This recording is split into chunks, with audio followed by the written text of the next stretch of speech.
Bella semuanya, perkenalkan nama saya Gamaliel Philips Tompul dengan NIM 124490076 dari kelas RA, tugas mata kuliah praktikum gambar teknik. Jadi di sini saya akan menjelaskan desain skematik saya. Desain skematik saya yaitu ini teman-teman. Jadi diberi tugas untuk menjelaskan desain skematik yang saya buat ini.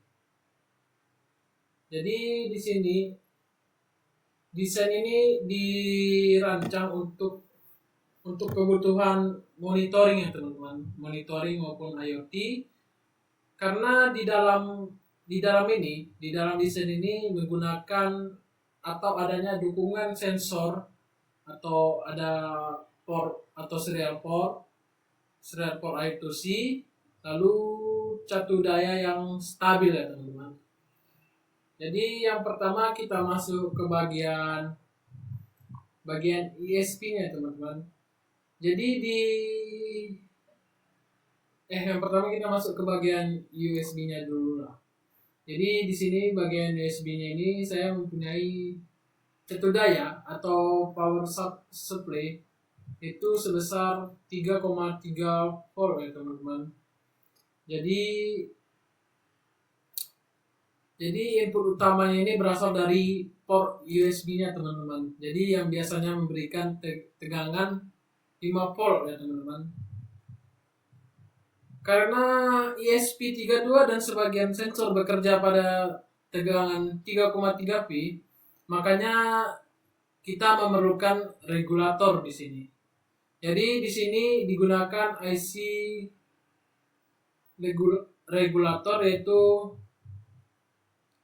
LM2596S ya teman-teman.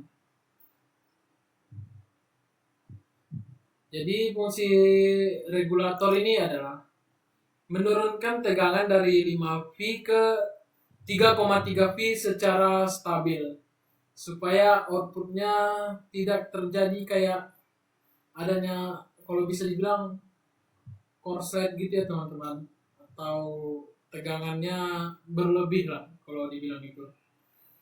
Jadi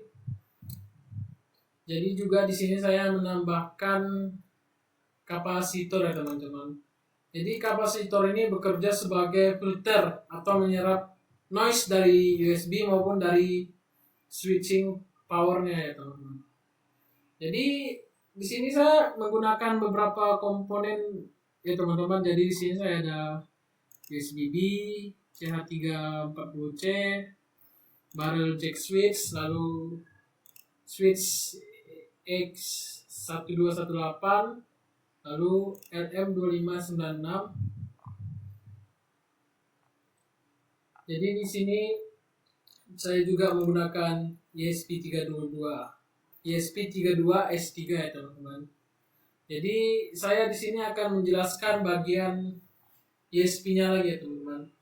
Jadi ESP ini adalah kalau bisa dibilang otak utamanya, yaitu sebagai microcontroller ya teman-teman.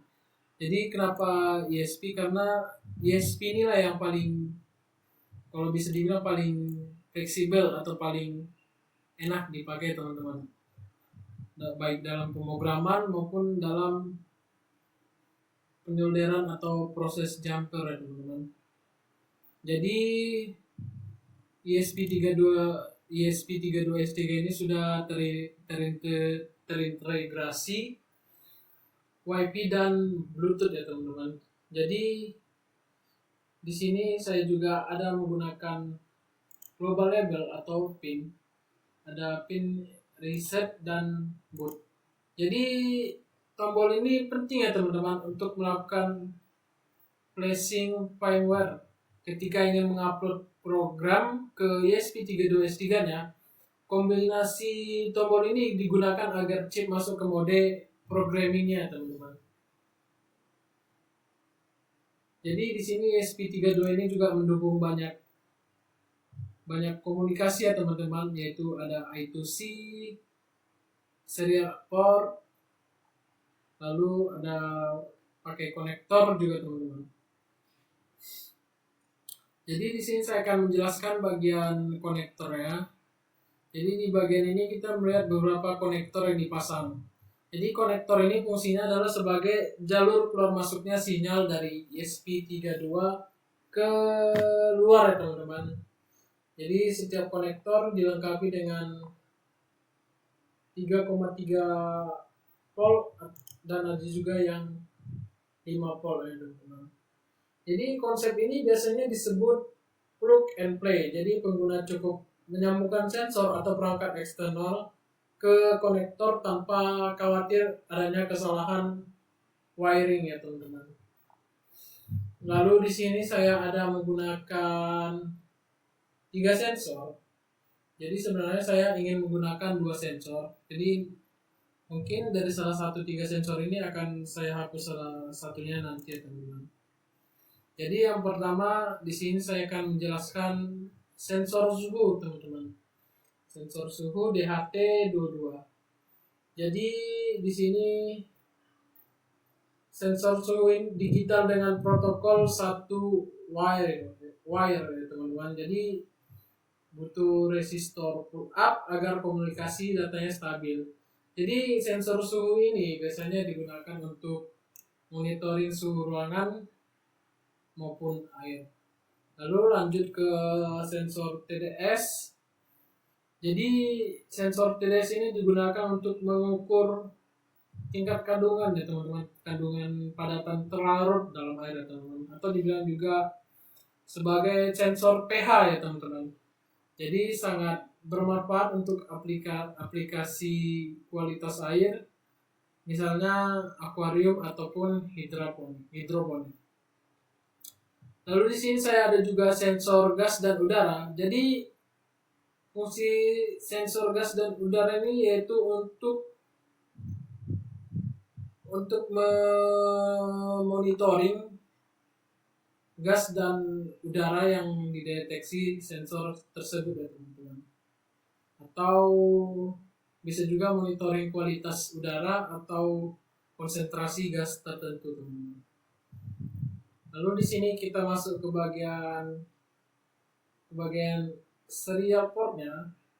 Jadi serial port ini dia yang bekerja dengan komunikasi ya teman-teman. Bekerja dengan komunikasi maksudnya yang mengkomunikasikan ke ESP32 nya teman-teman. Jadi port ini juga dihubungkan ke modul-modul eksternalnya seperti I2C port dan sensor ESP dan USB tadi ya teman-teman.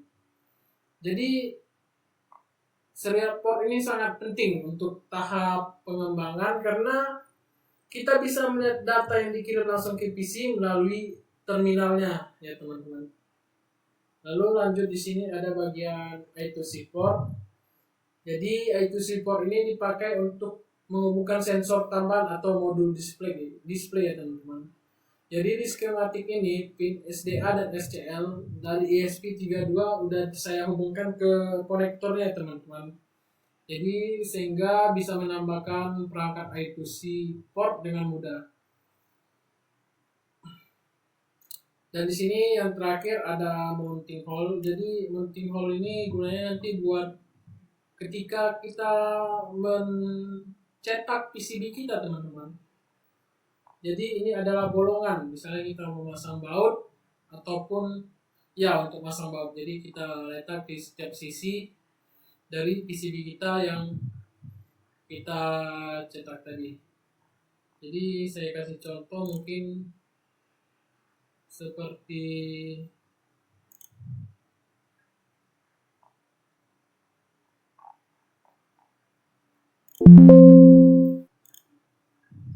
ini teman-teman.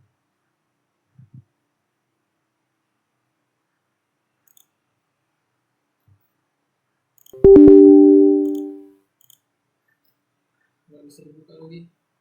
Ya jadi mungkin sampai di sini aja penjelasan saya. Jadi secara keseluruhan skematik ini memiliki 5 blok utama, yaitu power dan USB, ESP32, konektor, sensor, serta portnya teman-teman.